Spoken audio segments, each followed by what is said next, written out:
Hello everyone, Impiator here, and welcome back to my Newcomer's Guide for Elden Ring. This is part 34. So in the last episode, we tackled more of the Altus Plateau with this section.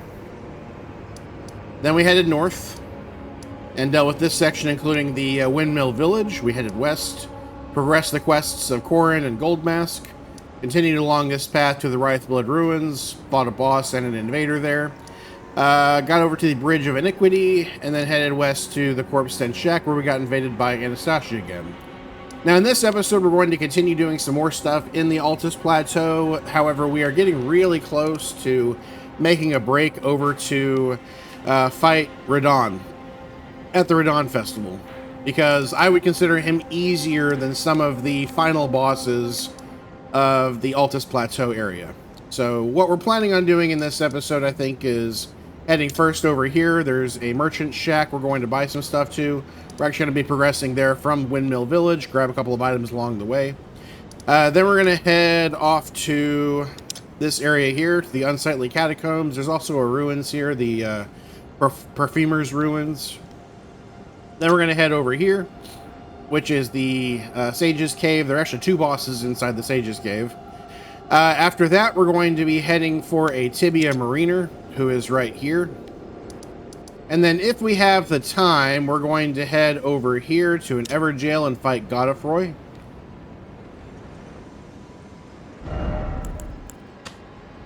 And then we're also going to eventually head over here and face off against a Falling Star Beast, who's a pretty hard boss.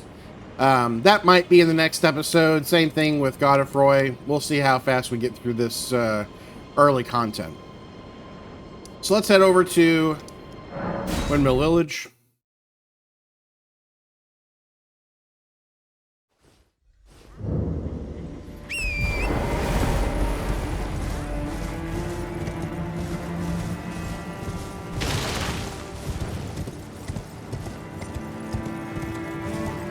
Now there are some trebuchets that are going to be shot at you. We're going to make a little diversion off to the right here to avoid them. Basically following this path next to the broken trebuchets. We got a four-toed Foulfoot over here. Keep following the path.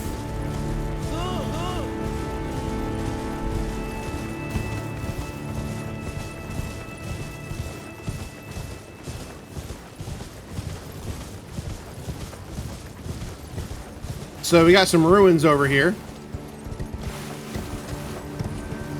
Inside here we have a single enemy. Seems harmless, right?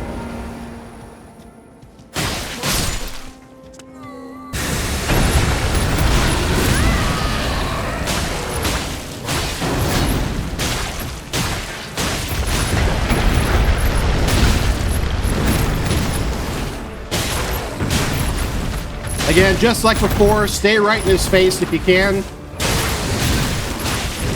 That's the best way to deal with these guys.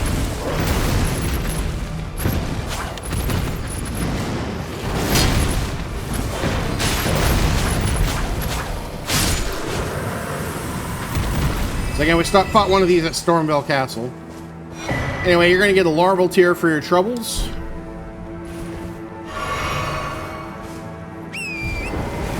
And rather than continuing off to this path here, I don't feel the stuff that's in this kind of central area is very easy for us at this stage. So we're going to climb up here.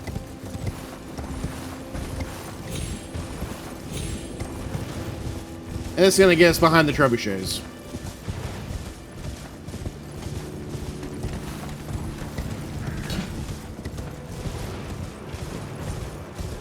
However, there is an item we're going to miss if we don't go back down the path down there. So we are going to kill the enemies that are manning the trebuchets.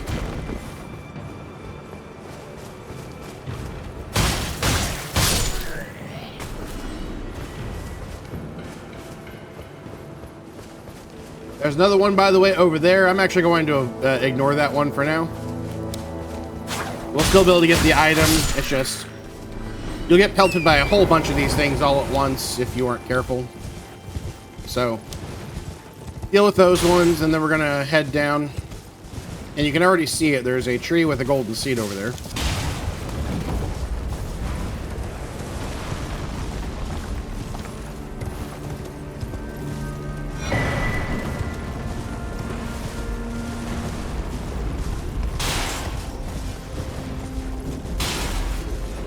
So we're going to clear out this camp that's up here.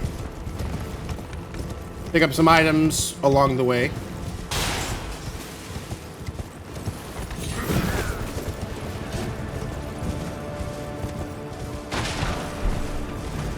If you want to kill the enemies that are here, you're welcome to.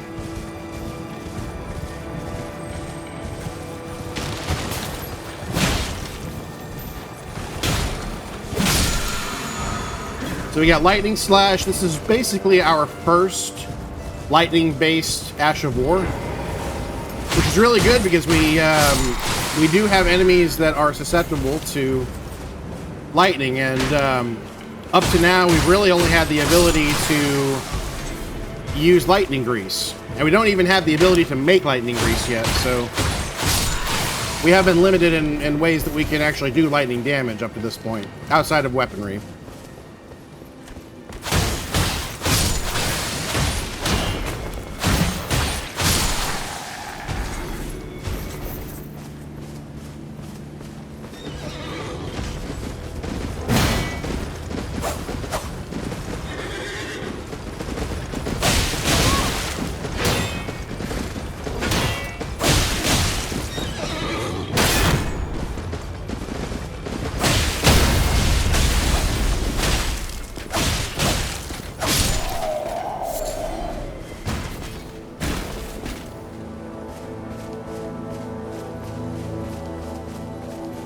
Alright, so a couple more enemies over here, and then we're going to head into the tower.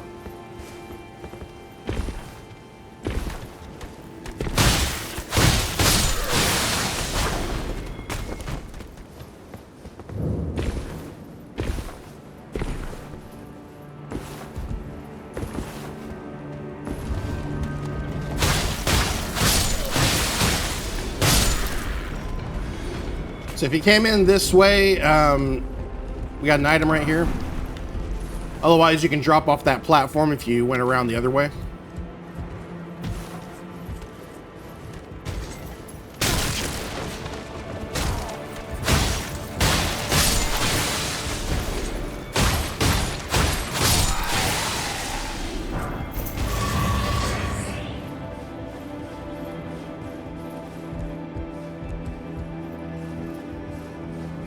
So up here is a great bow.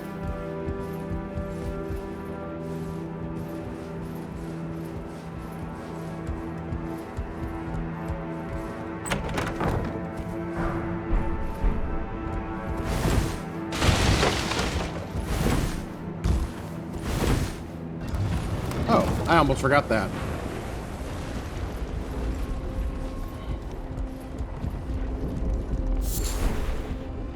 More beast bones.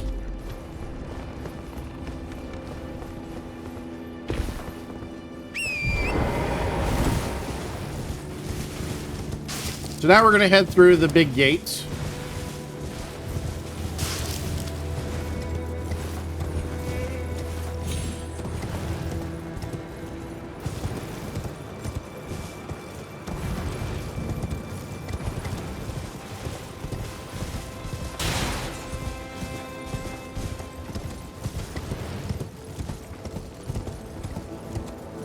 Now, if you continue this path past this grace, you will get attacked by an enemy who will then transform into Margits. So just be forewarned, if you continue that path, that's a fight that you probably don't want to deal with at this point. He's a little bit harder than our original fight against Margit. Shall I shed? And hear me, make of that should you. So Melina wants to talk to you at this grace. I'm going to go ahead and use an Ash of War on my club. And we're going to shift this over to a Sacred Club, because we're going to be dealing with some undead in this episode. So let's go ahead and keep King Affinity, but we are going to be able to imbue it with holy damage. Shall I turn? Let my share them with me. We are so close to a level. Let me go ahead and pop a rune.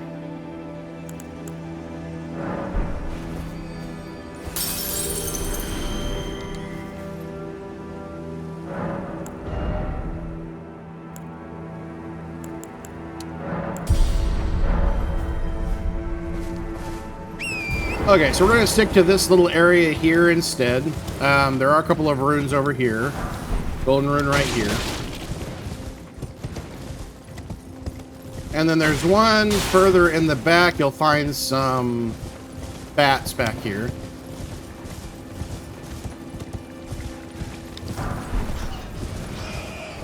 And then we're going to head up that path there.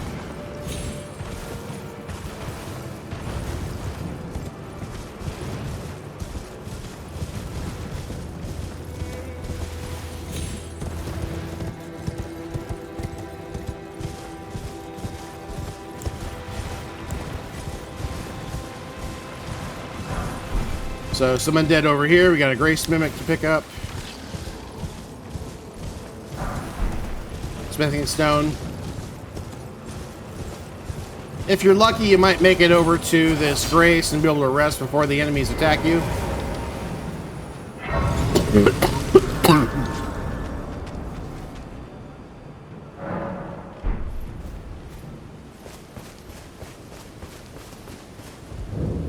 Is customer hell?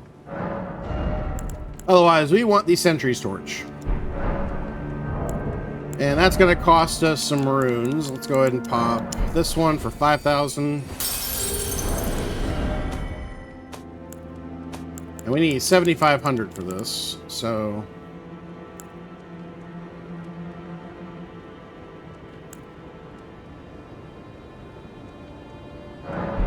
Low stuff for government work. Something else? So the Sentry's Torch, what it does is, it seems like a normal torch, but it will reveal Black Knife assassins that are invisible. It'll also unveil some hidden locations in one of the places we're about to go, though I am going to show you where they are anyway. But it will help us in the fight against one of the bosses we're going to be facing in this episode. Especially if you don't use summons, I highly recommend having that. Otherwise, that wraps up what we're going to do over here. Let's go ahead and travel to the Abandoned Coffin.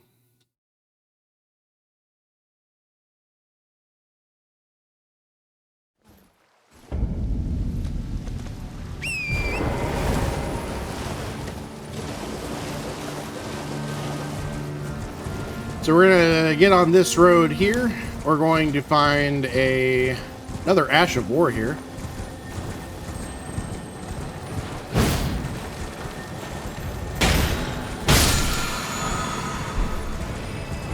So this one's Sacred Order.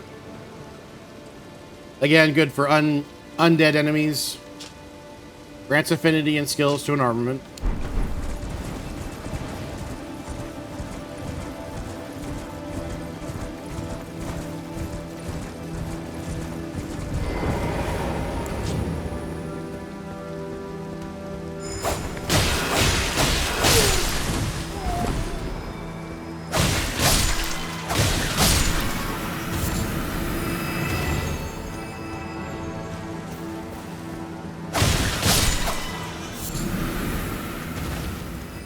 Alright, so you can probably see him in there. Yeah, that is an Omen Killer. So, typical strategy for these guys. We are going to want some fire anyway here in a moment too, so I'll go ahead and equip fire.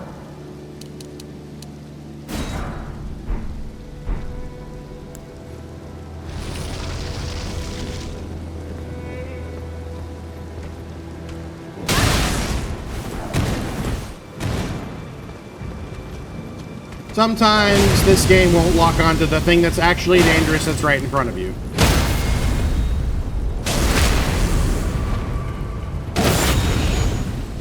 Anyway, that'll do it against him.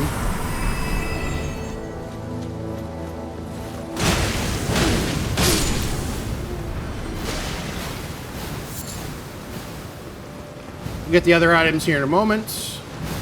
I don't like to waste my fire.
Alright, so we're going to come in here for a butterfly, rare crafting item. Over here for a perfume bottle.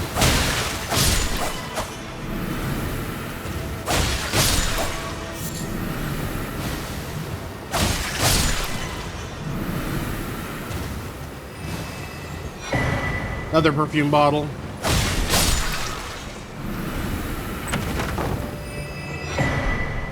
We got a perfumer's cookbook for making perfume.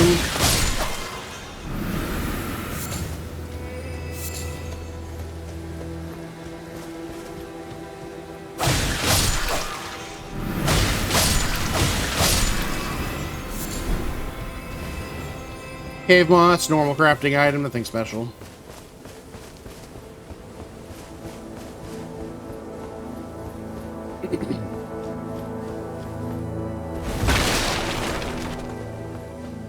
So, Perfumer's Talisman is at the end of this, which will increase our potency with perfume weapons.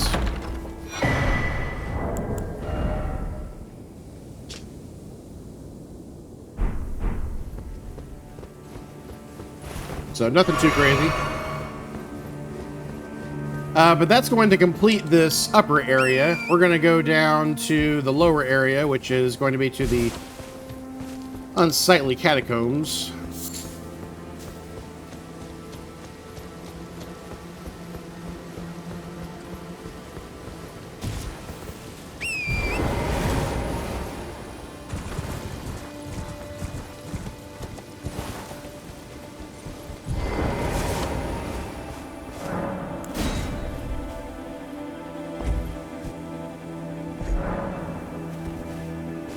So that'll require 2 stone sword keys. Then we're going to head in here. And we are going to complete this one now.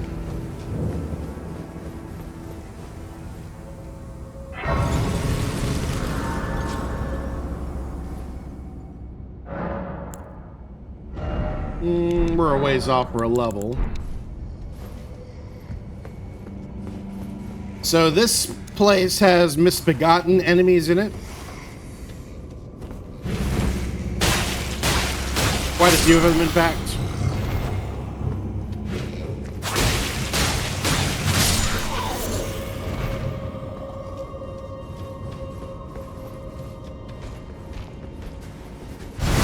Be aware there's another one with an axe over there.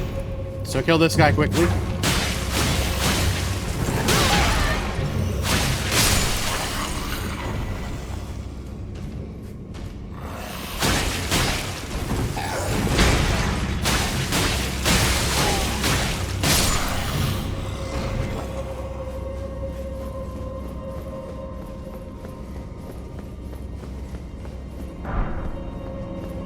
Come around here for some grave glovewort.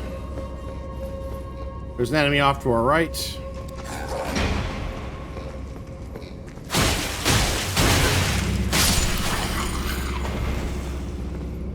So a couple ways that you can get down there. You can go all the way through here if you want to. I usually like to kind of circle around though. So you can either drop off onto that, then drop down. The way I usually do this is right here.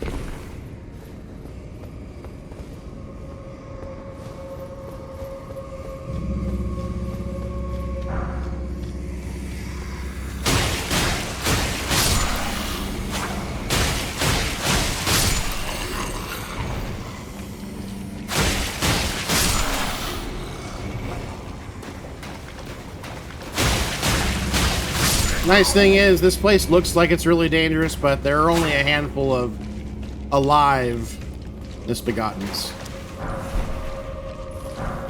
Anyway, grab the winged misbegotten ashes, then we're going to go back.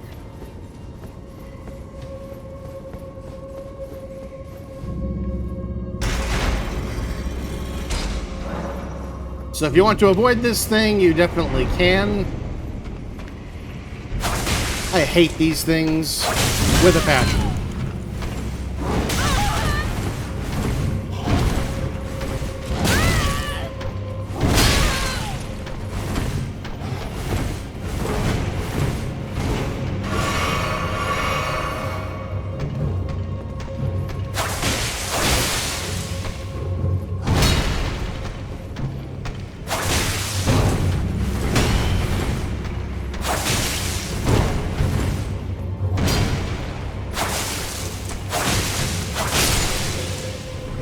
Okay, he's dead.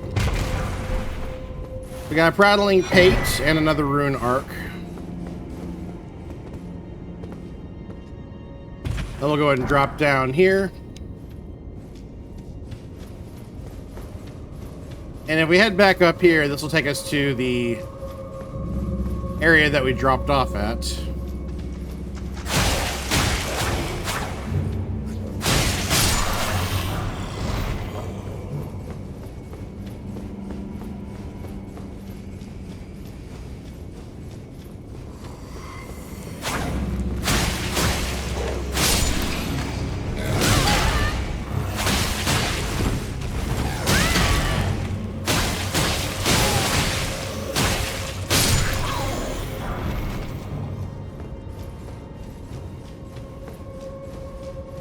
So we are now overlooking where we dropped off. Otherwise, we're heading back down.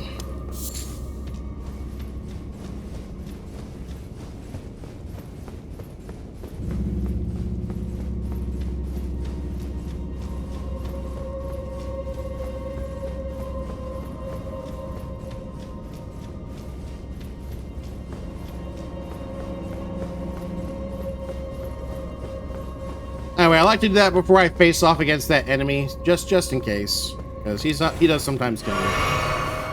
All right, so this fight is against two enemies. We have a misbegotten warrior. He is extremely aggressive in this fight.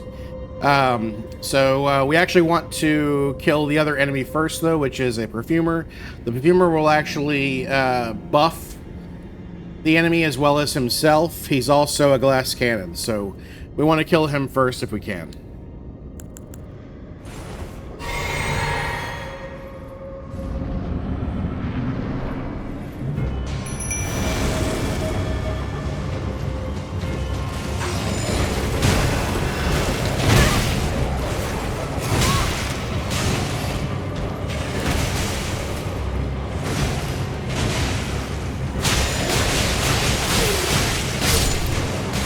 So, Perfumer Trisha dies very quickly.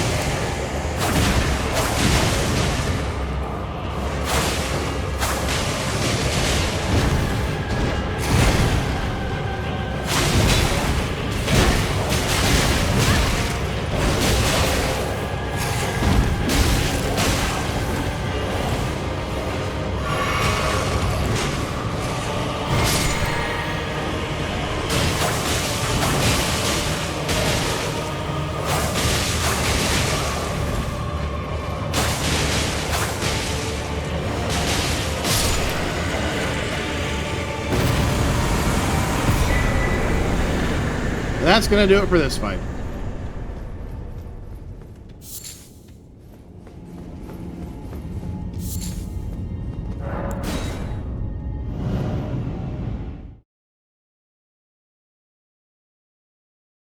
So grab some root resin and we're gonna go ahead and leave. So we have completed this area.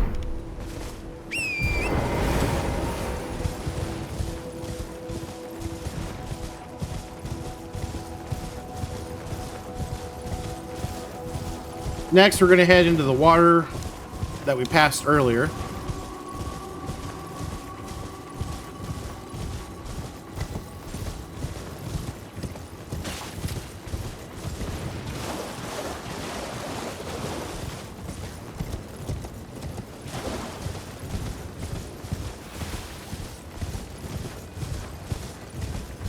So up on the left here, there's a group. Gold Firefly to pick up, just crafting item.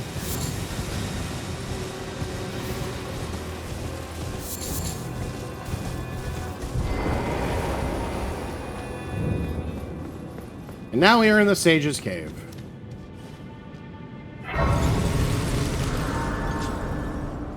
So this place has a lot of undead in it. We're going to swap over to a undead club.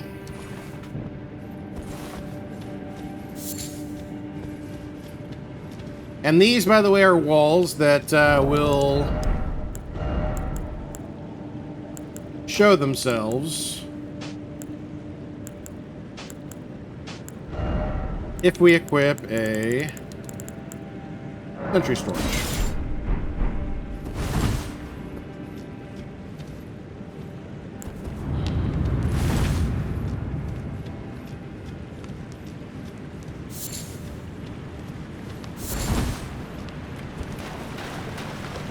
Now the ability, by the way, does not go away whenever you are putting this on your back like this. So later when we're facing off against the boss, you can certainly two-hand like this and just keep it on your back.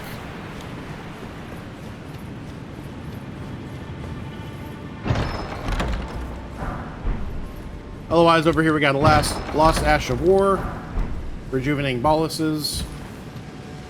Now I'm going to go ahead and light up my weapon with that. That way we can kill several enemies that are coming down the way here.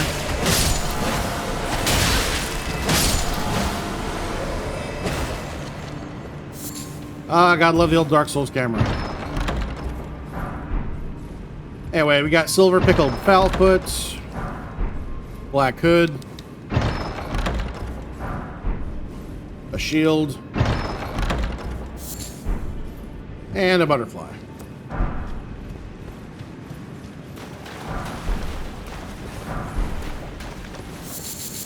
Couple runes.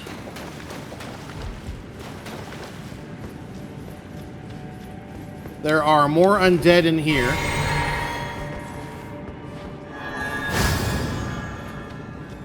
I'm going to recommend killing this guy first, though. He's the most dangerous. He's also the only one of these guys who takes more than one hit to kill with a blessed weapon.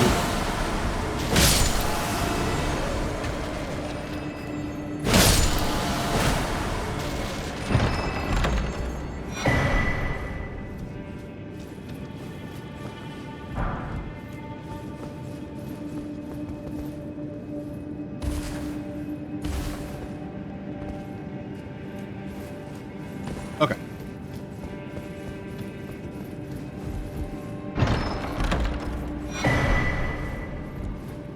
Raptor Talons. You probably recognize the Raptor Talons from some of the imp enemies that we've dealt with, so if you don't have them, you'll have them now. This would normally be enclosed, so again, the Sentry's Torch is doing its job. It'll also open up this path.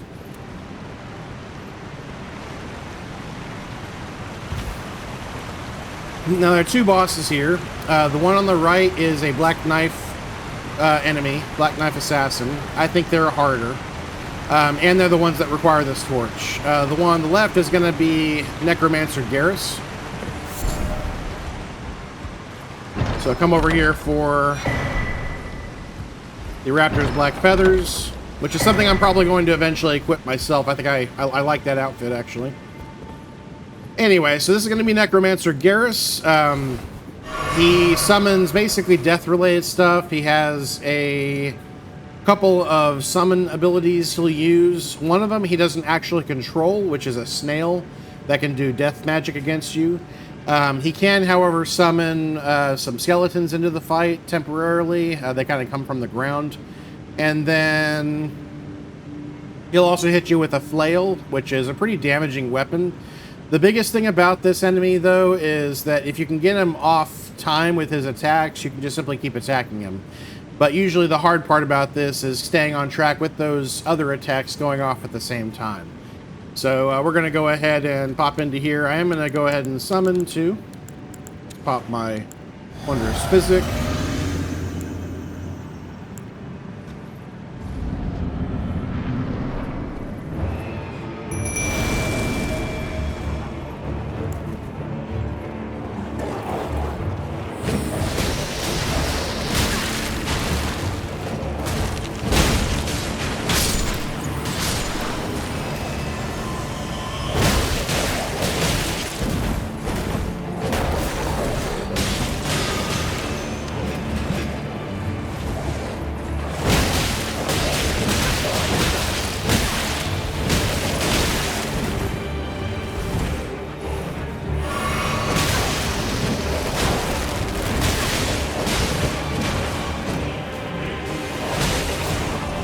Oh, I'm out of magic.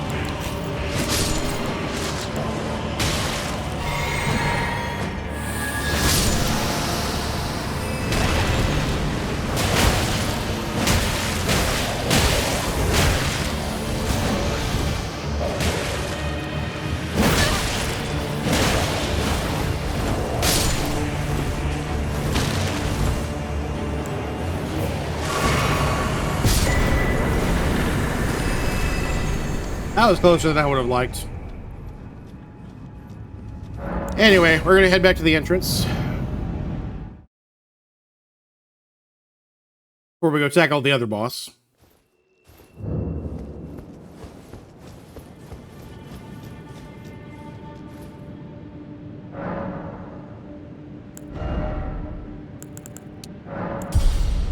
I am going to be stopping, by the way, for Dexterity and Arcane at 25, and then switching back over to Vigor to 60. So just forewarning there. Otherwise, we did pick up family heads. Okay, so the heads of his family. Pretty messed up. Anyway, he's got a unique skill, which is the Familial Rancor, which is the summon that he did. So he was summoning his dead family for that fight. Otherwise, we're going to be basically just running through here. I'm not going to bother killing the enemies that are here. You can sneak if you want to.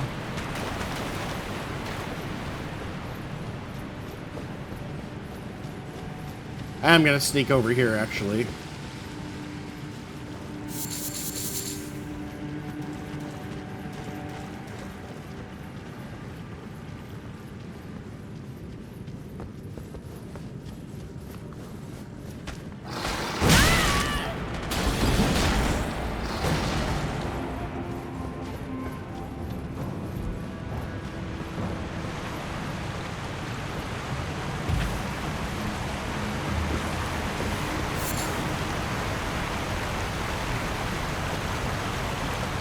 Alright, and this is the fight where you're probably going to want this torch on your back.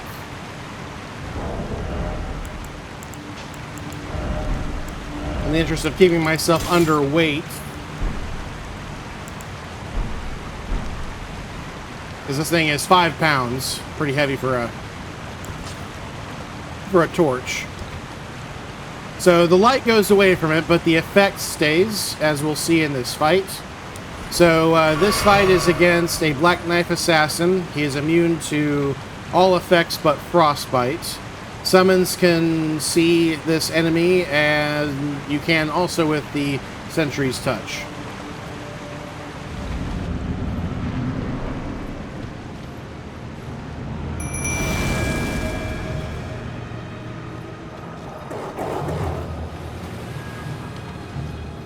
So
alright, that's going to do it for that fight. We got the Concealing Veil. Conceals wearer crouching away from foes.